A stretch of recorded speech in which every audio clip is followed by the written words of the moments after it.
Les invito a abrir sus Biblias en el libro de Mateo. El jueves y ayer también leímos este pasaje, seguramente algunos ya lo tienen de memoria, y yo les voy a invitar a leer otra vez el mismo pasaje, pero vamos a enfocarnos en otro punto diferente. Mateo 2, capítulo 2, del versículo 1 en adelante. Mateo 2, del versículo 1 en adelante. ¿Lo tenemos?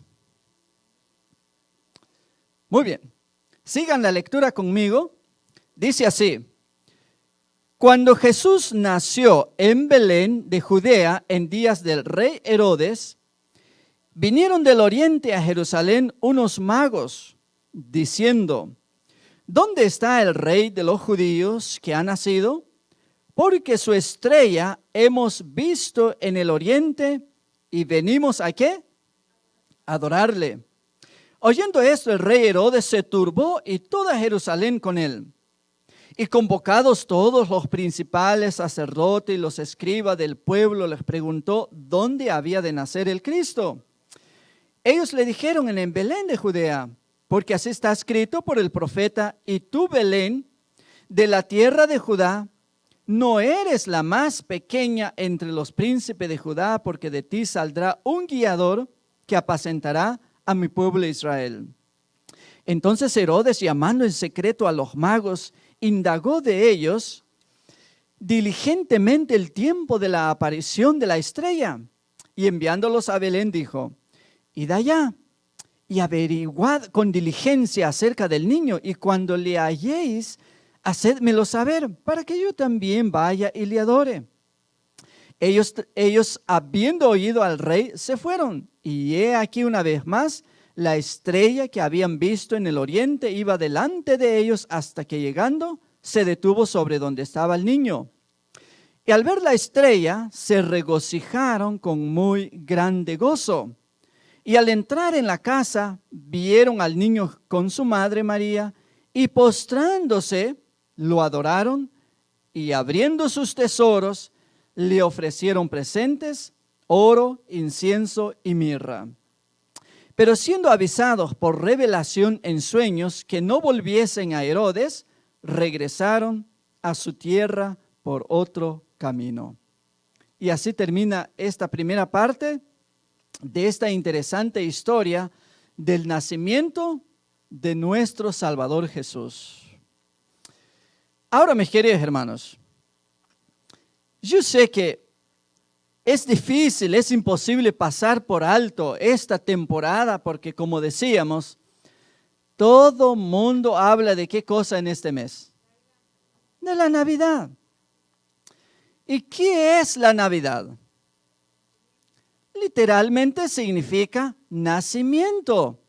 Y cuando hablamos de Navidad, pues obviamente nos referimos al nacimiento ¿de quién?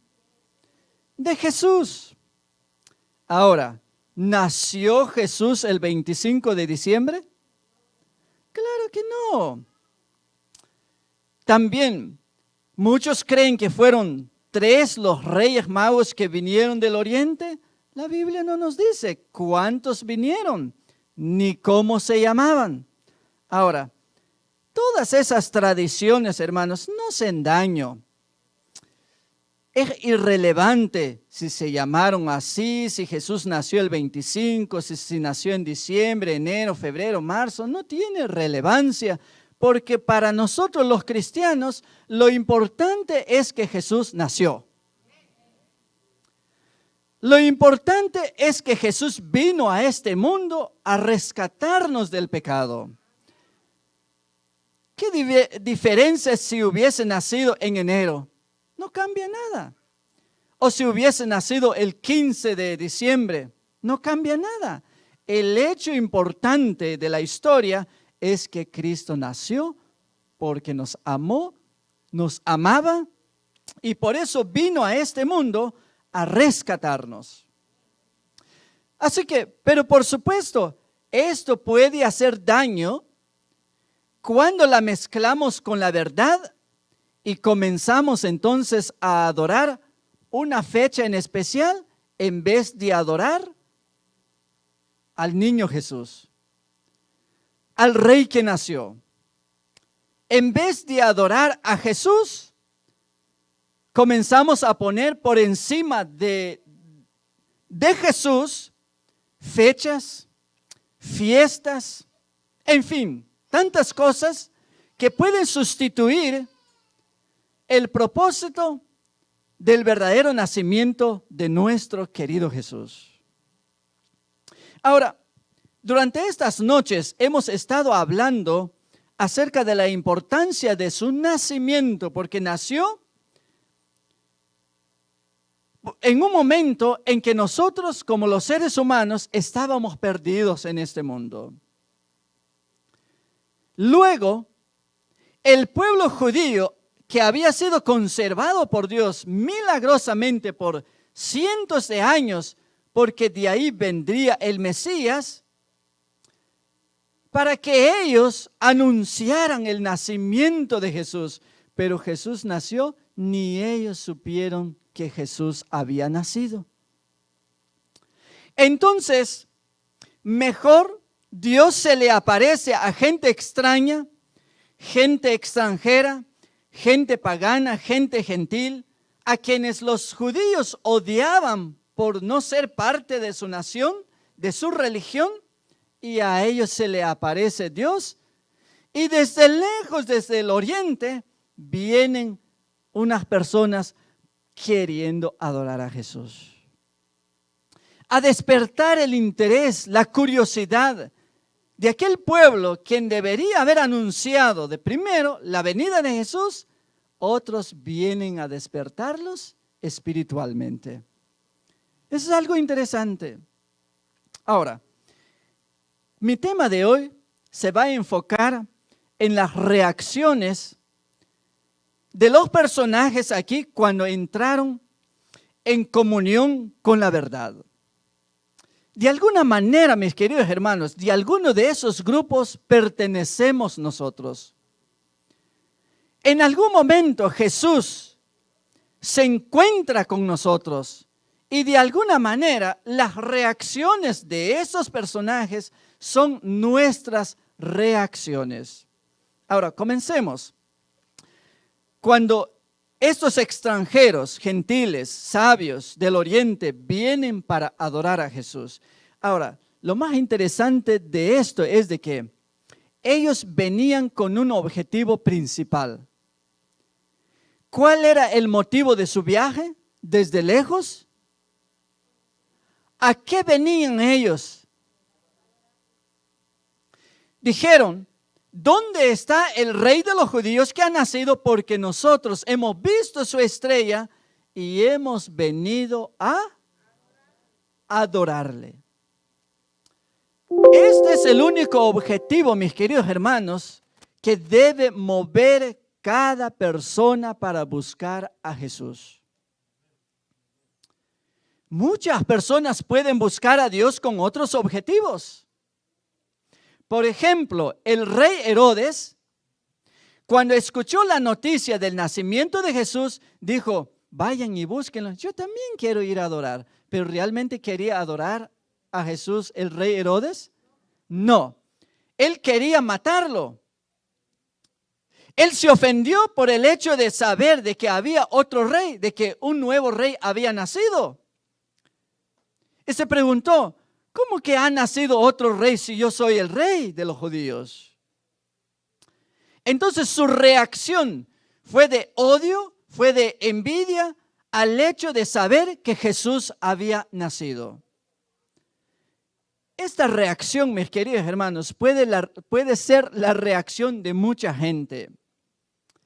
Cuando tienen la oportunidad de encontrarse con Jesús, reaccionan de esta manera en abierta oposición al Evangelio. No aceptan a Jesús, se oponen y comienzan a criticar y a atacar el Evangelio de Cristo. Pero hay otra reacción de parte de los líderes religiosos. Y esto es lo más interesante, mis queridos hermanos. Cuando yo leo y estudio esta historia, a veces me hace pensar, me hace reaccionar y hacer preguntas. ¿Será que yo estoy en el lugar correcto donde debo estar, donde Dios espera que yo esté? Porque un pueblo preparado por Él, llamado por Él, un pueblo religioso que lideraba la religión en Israel entonces, quien debería estar preparado para recibir al Rey Jesús, y no lo estaba. Hacían alarde de su religión, se presentaba ante el mundo como los mejores, los más santos. Vino Jesús y ni siquiera se dieron cuenta. Ni siquiera estaban preparados. Ahora, por lo menos está bien. Cualquier persona puede descuidar su vida espiritual. A todos nos pasa, somos seres humanos. Pero al escuchar la noticia de que Jesús nació, naturalmente ellos deberían haberse preguntado, bueno, si Él ya nació, pues vamos a averiguar, a ver dónde está. Si ustedes saben algo, díganos para que nosotros nos diésemos cuenta en qué hemos fallado. Hubieran desplegado su interés en averiguar más, en viajar quizá a Belén y preguntar a dónde estaba el niño Jesús y aceptarlo y adorarlo como los Reyes Magos. Pero no. Su reacción fue completa indiferencia al hecho de saber que Jesús había nacido. Habían malinterpretado las Escrituras, estaban esperando un Mesías que los pudiese librar del imperio romano quien los oprimía, y no apareció como ellos querían. Jesús apareció como un humilde niño, un salvador que venía a rescatarnos, no del poder político que nos oprime, sino del poder del pecado que nos esclaviza. Así que no lo aceptaron. Y esto puede ser la reacción de muchos también. Simplemente al encontrarse con el Evangelio, son indiferentes. No quieren saber nada de Jesús. O, al contrario, como los líderes aquí, cuando el rey les preguntó, ¿pero realmente va a nacer otro rey? ¿Y en qué lugar va a nacer? Averigüen, les dijo a los líderes ahí. Y ellos fueron corriendo a agarrar las Escrituras y bien rápido lo encontraron. Va a nacer en Belén. Sabían de las Escrituras, pero qué pena.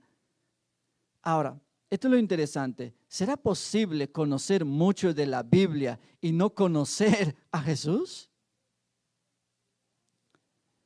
¿Será posible conocer mucho de la iglesia y no conocer a Jesús? ¿Será posible ser tan religiosos y no saber nada de Cristo? Esta historia nos muestra que sí. Conocían de memoria las Escrituras, pero pocos sabían de Cristo. Pero qué extraño, si este libro sagrado, su personaje principal es Cristo. Los que leen este libro sagrado deberían saber mucho de Cristo porque es el único personaje que exalta, es el creador. Este libro sagrado es su palabra. ¿Cómo la gente puede leerla y no conocer el autor de este mismo libro? Mis queridos hermanos, ahora aquí entra lo más interesante. Y es que los judíos, religiosos, líderes y todas las demás personas buscaban a Jesús con un propósito diferente. Por eso los magos nos enseñan un principio muy importante del cristianismo, que cuando uno busca a Dios, debería uno buscarlo, ¿para qué? Para adorarlo. Ahora yo les pregunto a ustedes, ¿qué es la adoración?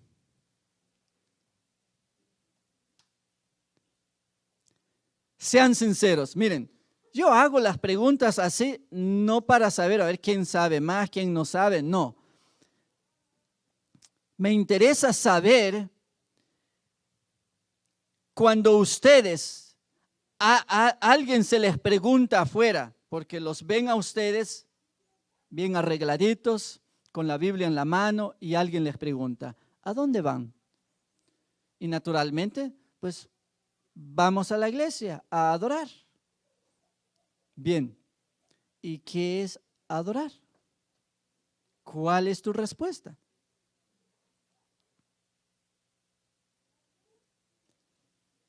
¿Qué es la adoración? ¿Cómo lo definirían ustedes? Porque esto es muy importante. Ahora, antes de que ustedes me respondan, hay gente que relacionan la adoración con un hecho, con un programa, con un edificio. Creen que cuando uno canta, está uno adorando. Ahora, los cantos no son la adoración. La predicación no es la adoración. El templo no es parte de la adoración. Los utensilios de la iglesia no tienen nada que ver con la adoración. Ahora ustedes respóndenme ahora.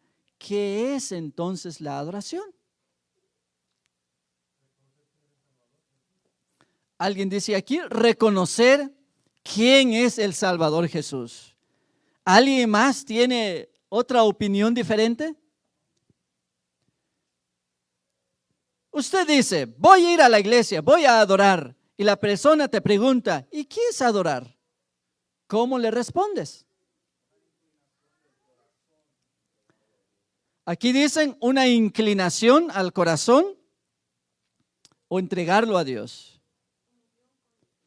Alguien más dice comunión con Dios. Bien. A la iglesia, según la Biblia, no deberíamos venir a otra cosa más que ¿a qué?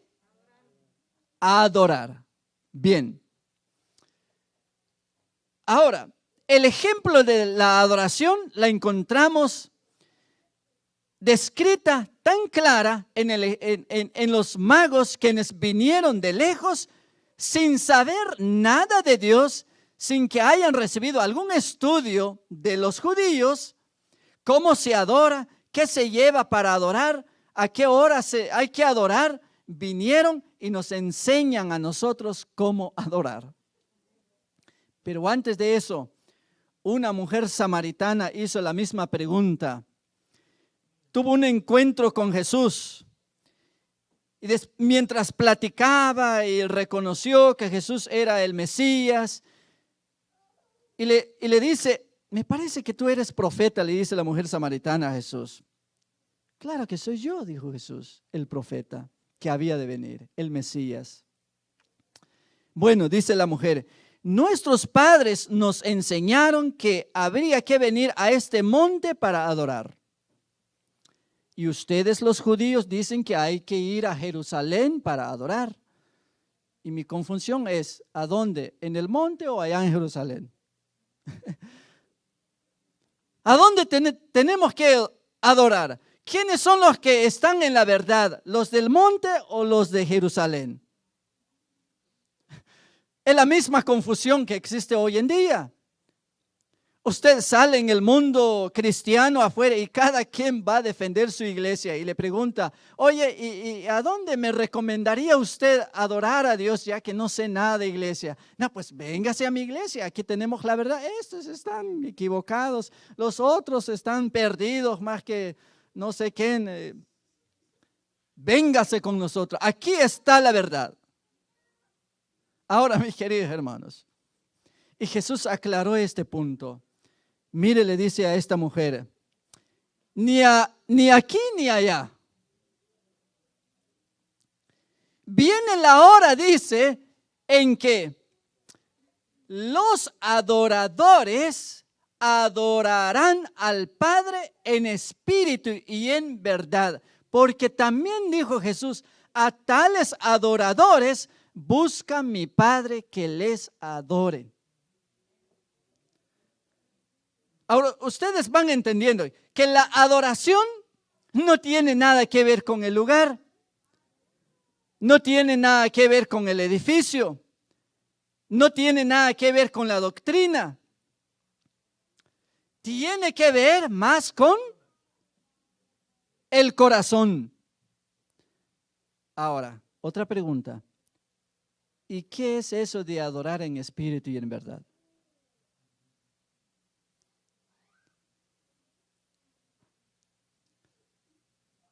Esta es la descripción que Jesús hizo de la adoración. ¿Qué es eso de adorar a Dios en espíritu y en verdad? Bueno, adorar a Dios en espíritu se refiere al hecho de la consagración de la persona y de una entrega del corazón total a Dios. Mente, carácter, del todo una entrega a Dios. Eso es adorar a Dios en espíritu. En la verdad, de acuerdo a la palabra de Dios. No podemos adorar a Dios de otra forma a no ser que esté escrito aquí cómo debemos adorar. Por lo tanto, estos reyes magos, quienes vienen lejos, vienen queriendo adorar a Dios. Ahora, esto es lo más interesante de la vida cristiana, mis queridos hermanos. Porque mucha gente viene a la iglesia y vienen a la iglesia tristes, defraudados, vienen a la iglesia vacía, salen de la iglesia como entraron o peor. No encontraron ningún sentido al hecho de asistir a una iglesia. No encontraron el sabor de la comunión con Dios. ¿Y saben por qué? Porque vienen a la iglesia quizá con otro objetivo. ¿Qué es lo que nos debe atraer a la iglesia? Porque quiero adorar a mi Dios. Ahora, Herodes quería buscar a Jesús, no lo encontró. Los judíos y los líderes que sabían mucho de la Biblia querían buscar a Jesús, tampoco lo encontraron. Pero los que venían de lejos con esa actitud de adoración, queriendo adorar a Jesús, aunque venían de lejos, encontraron a Jesús. Hermanos, el día en que usted y yo vengamos con esa misma actitud, queriendo adorar a Jesús, aquí lo vamos a encontrar. Pero si venimos con otro objetivo, entonces el cristianismo, la religión, no tendrá sentido. Nos llenará el corazón vacío, porque no venimos a Jesús con ese deseo de querer adorarlo. Ahora, la reacción de los líderes religiosos al no querer buscar a Jesús, ¿saben por qué no lo hicieron?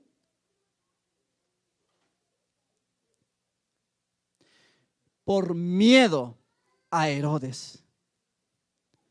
Porque Herodes era un hombre cruel, era un rey cruel. Si ellos hubiesen mostrado interés al Salvador Jesús, al nacimiento del nuevo rey, hubieran ido a buscarlo y a adorarlo. Pero eso para ellos significaba perder la vida. Entonces, por temor, no quisieron buscar a Jesús. Esa es la misma reacción de muchos, mis queridos hermanos.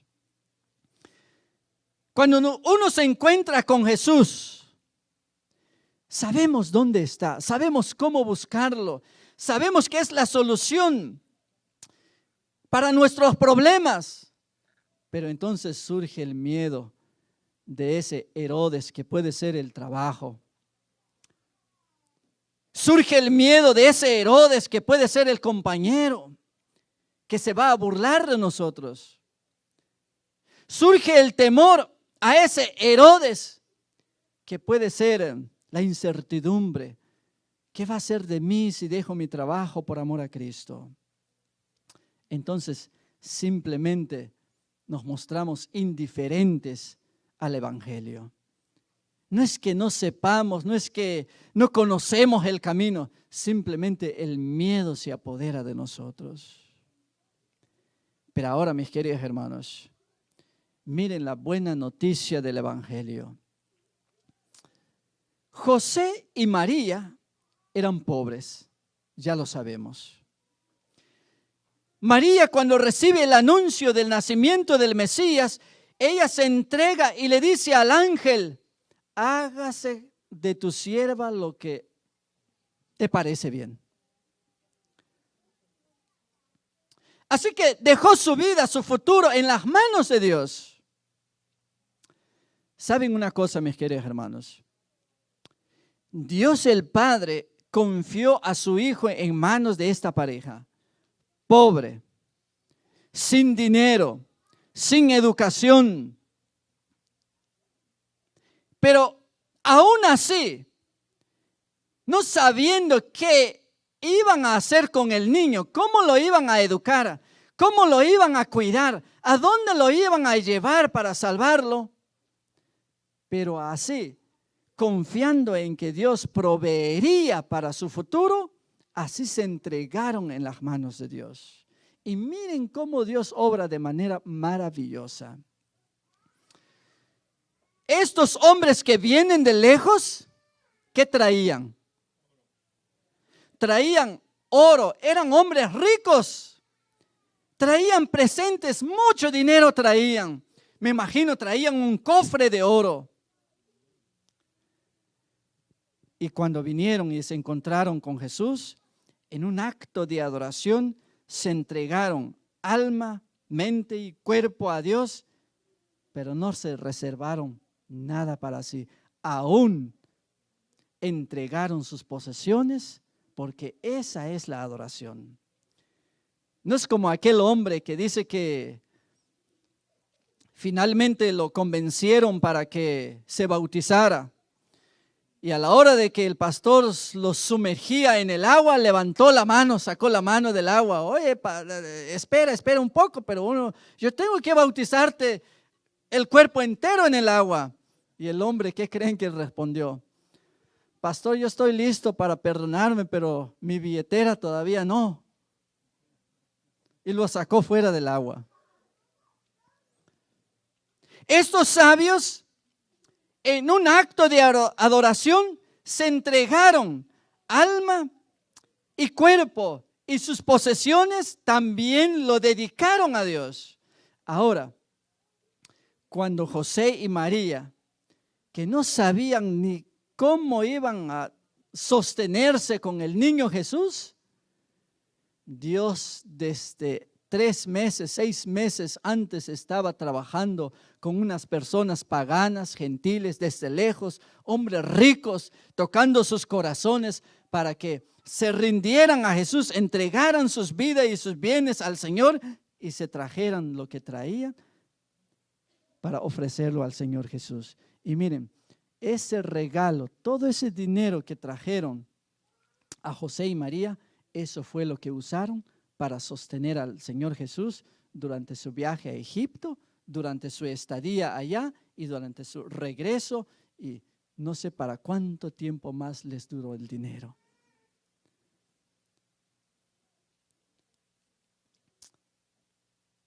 ¿Hay razón para temer con relación al futuro, mis queridos hermanos?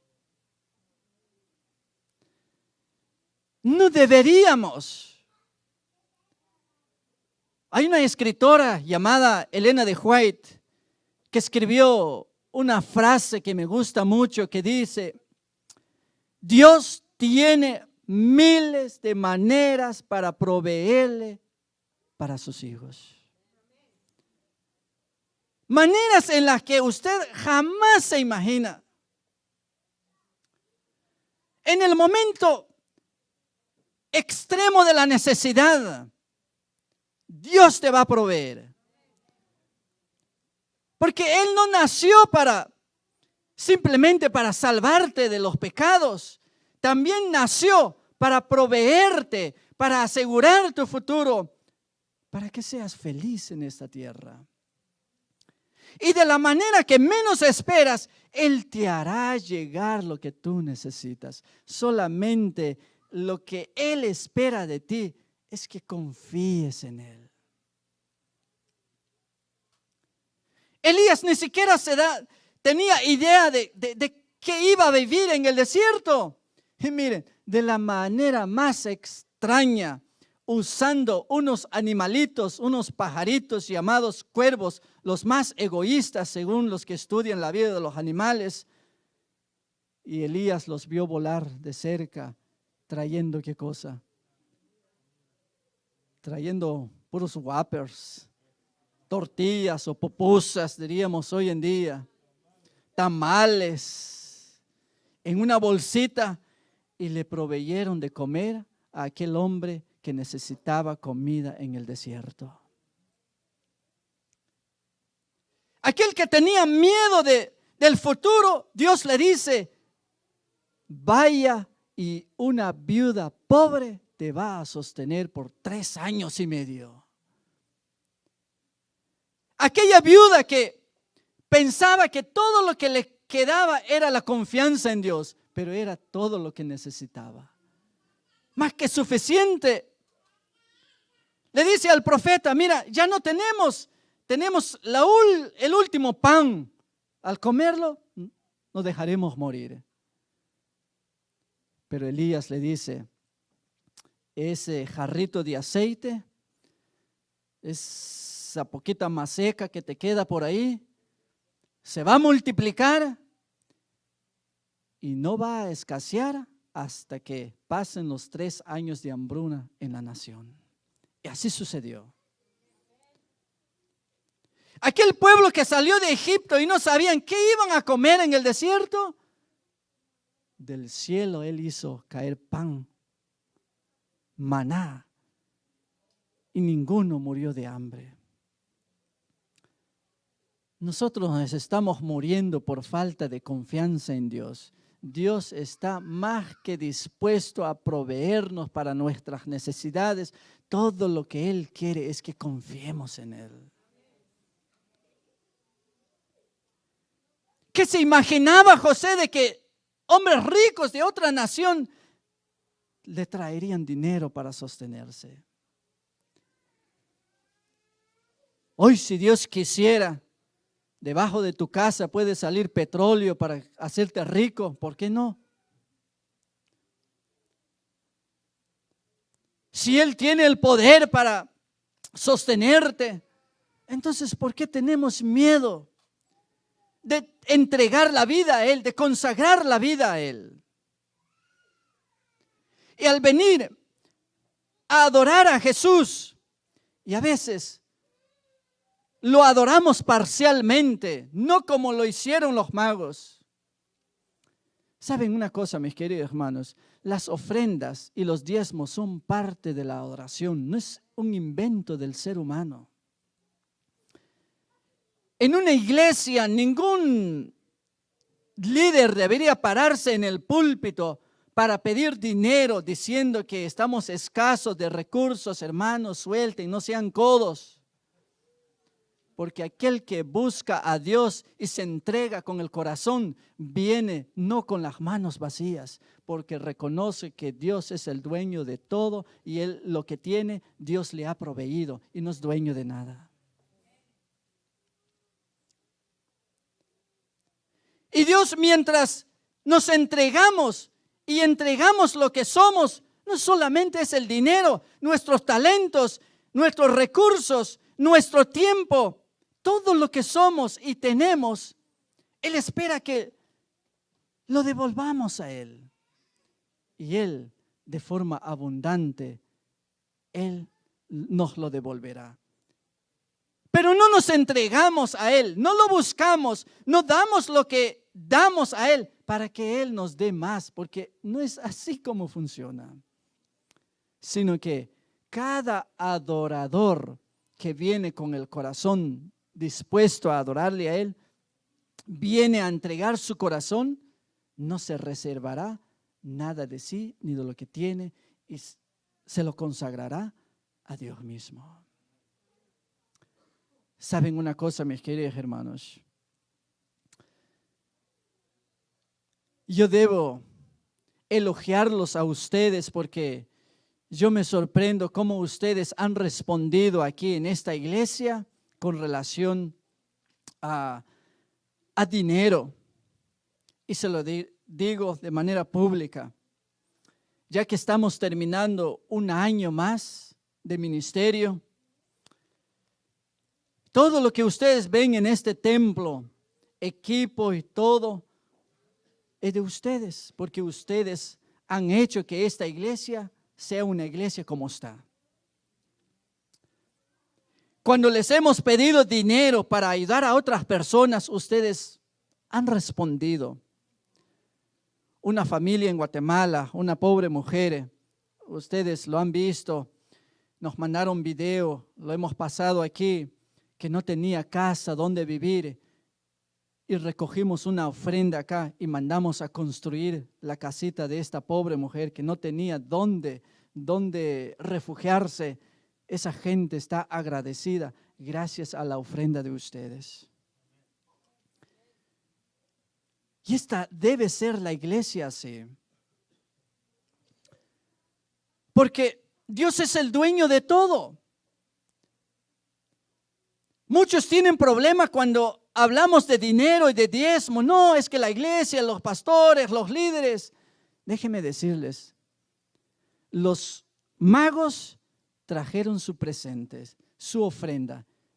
Se lo entregaron a Jesús. Pero esas ofrendas no fueron directamente al cielo. Fue usada en beneficio a José y María y a Jesús. Y seguramente cuantas personas más ellos encontraron en el camino con hambre, ellos le proveyeron porque ellos eran personas así. Así el dinero que se recoge, se lo damos a Dios, pero Dios quiere que dentro de su pueblo ese dinero se use para la predicación del evangelio, para que más personas se salve. Y aquel que tiene hambre, lo que se recoge de ofrenda, le podemos sostenerlo, le podemos dar de comer.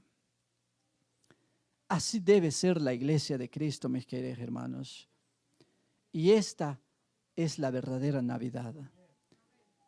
Buscar a Dios de corazón, consagrar nuestras vidas a Él, devolverle nuestro corazón y también nuestros recursos, ¿por qué no? Consagrarlo a su servicio. Hace un mes, ustedes se dieron cuenta de eso, mi hijo de repente se puso mal, muy grave en el hospital, en la universidad allá, y tuve que salir corriendo para allá. Y gracias a Dios está mejor, ustedes han orado por él, gracias por su apoyo, los aprecio mucho, ustedes son mi familia. Pero saben una cosa, mis queridos hermanos, me he quedado sorprendido cómo el pueblo de Dios está trabajando en diferentes partes del mundo allá. sin que la gente me conociera, se ofrecieron para ayudarme. Los pastores vinieron manejando lejos, sin conocerme,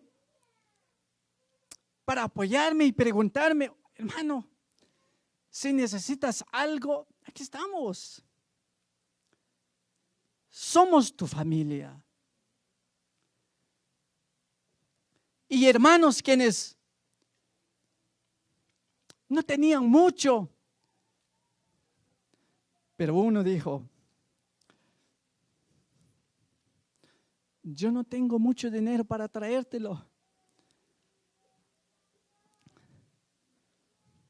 pero te traje un almuerzo.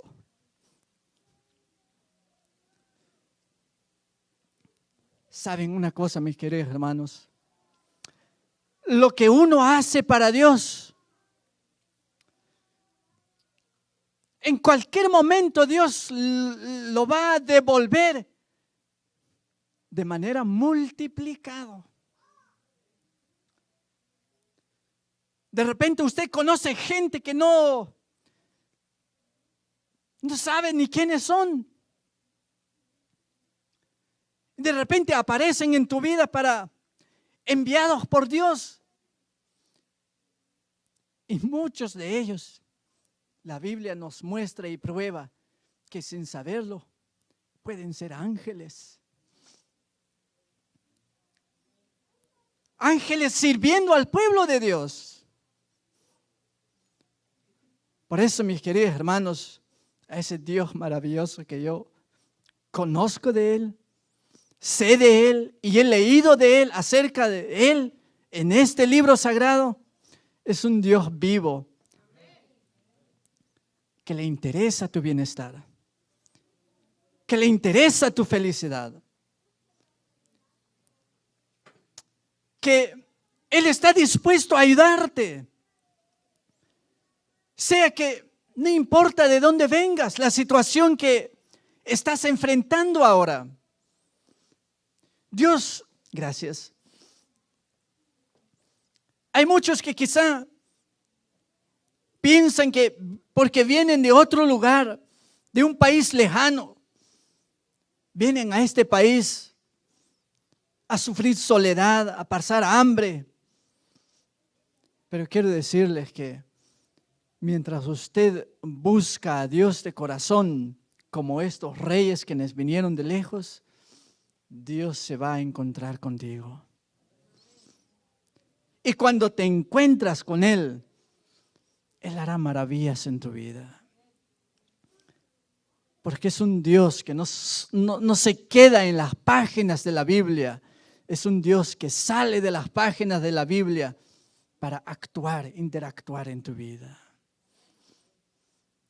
Por eso en esta mañana quiero invitarte a que, como los magos estuvieron dispuestos a entregar su corazón a Dios, a devolver sus vidas a Él, ¿te gustaría hacer eso en esta mañana? ¿Te gustaría entregar tu corazón y consagrarte a Él?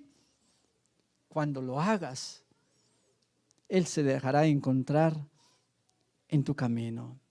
Y cuando te encuentras con el maravilloso Jesús, algo va a suceder. Va a cambiar tu vida. Todo va a ser diferente. Pero todo depende de ti también. Si te gustaría devolver tu vida al Señor Jesús en esta mañana, quiero hacerte una invitación en señal de que quieres hacerlo. Y sin pena, aunque estés en público, digas: yo quiero entregar mi vida a Jesús. Y quiero orar por ti. Si te gustaría pasar aquí enfrente para orar por ti, puedes hacerlo. Ahí donde estás puedes ponerte de pie. Ahí también con nuestros amigos que nos miran desde lejos. Es impresionante cómo el Evangelio está llegando en diferentes partes del mundo. Ahí también donde te encuentras, mi querido amigo, hermano, familia, Dios te ama y tiene un plan para ti también. Ahí donde estás puedes hacer tu decisión también. como los demás aquí. ¿Te gustaría hacerlo? Ponte de pie y únete para cantar con nosotros este último canto. Como lo dice, hemos venido a adorarte.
Mis queridos hermanos, como lo hemos cantado, gloria a Dios, paz y buena voluntad con los hombres, porque Dios ha nacido. Así que nació para salvarnos. A mí me emociono, mis queridos hermanos, y mi pasión es compartir el amor de Dios, cómo Él nos sostiene, como les contaba de mi experiencia. Yo no esperaba que, yo le decía a los hermanos si llegaban a visitarme, digo, hermanos, ya no vengan porque yo no necesito, me han traído más de lo que yo necesito y me han tratado más de lo que yo merezco, pero así es como Dios responde, mis queridos hermanos. Por eso, por experiencia yo les digo, Dios nunca abandona a sus hijos. En las experiencias quizá tristes que Él permita en tu vida, no quiere decir que Dios te ha dejado solo. Dios te ama, Él te cuida, te protege. Y en algún momento siga confiando en Él. Él te va a sacar de esa situación difícil en la que te ha permitido vivir. Porque Él es un Dios vivo y a eso se especializa para resolver nuestros problemas, porque nos ama tanto, porque somos sus hijos. Así que vamos a orar. Querido Padre, gracias por esta linda familia que nos has permitido tener, Señor. Somos tus hijos, tú eres nuestro Padre. Naciste en este mundo para quedarte, Señor. Aun cuando te fuiste al cielo, no los dejaré huérfanos, dijiste a tus discípulos. Os enviaré a otro consolador. A través de ese consolador sigues habitando en nuestro medio. Por eso venimos a adorarte, Señor. Oh Padre, perdónanos por nuestros pecados. Que si con otros motivos te hemos buscado, pero ahora queremos consagrar nuestras vidas a ti. Queremos devolver nuestro corazón a ti. Pero, oh Padre, reconociendo que eres el dueño del universo, también consagramos nuestro tiempo, nuestros talentos, nuestros recursos, nuestro conocimiento, nuestra inteligencia, todo para beneficio de tus hijos, Señor. Gracias, oh Padre querido, por el que el Evangelio nos alcanzó. Gracias porque ese Dios maravilloso quien proveyó para José y María, ha provisto para nosotros, nunca nos ha dejado. Es más, yo diría en mi propia experiencia, me has dado más de lo que yo merezca, Señor. Me has tratado mucho mejor de lo que yo esperaba. Y seguramente mis hermanos también. Si hay alguno que está sufriendo, tal vez se siente solo, sola, no tiene trabajo, no tiene familia, quizá alguna enfermedad está en su cuerpo presente, Señor, y no pareciera que no has obrado, Padre. No es porque tú lo hayas abandonado a ese hijo tuyo. Tú estás todavía con él, con ella. En el momento que tú creas conveniente, tú le darás la victoria a ese hijo tuyo, a esa hija tuya, Señor, porque eres el Dios maravilloso, nuestro sanador.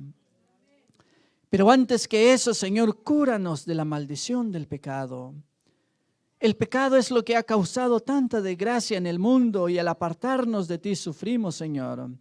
Pero ahora, oh Padre querido, al curarnos del pecado, también pedimos que tu mano de sanidad, de poder, se mueva y toque cada vida, cada cuerpo, cada corazón, cada alma, cada mente de cada hijo tuyo presente. Y aquellos que nos están mirando desde muy lejos, también manifiéstate en medio de ellos, en sus vidas, en su familia, en las iglesias, donde quiera que se encuentren, Señor, poderosamente.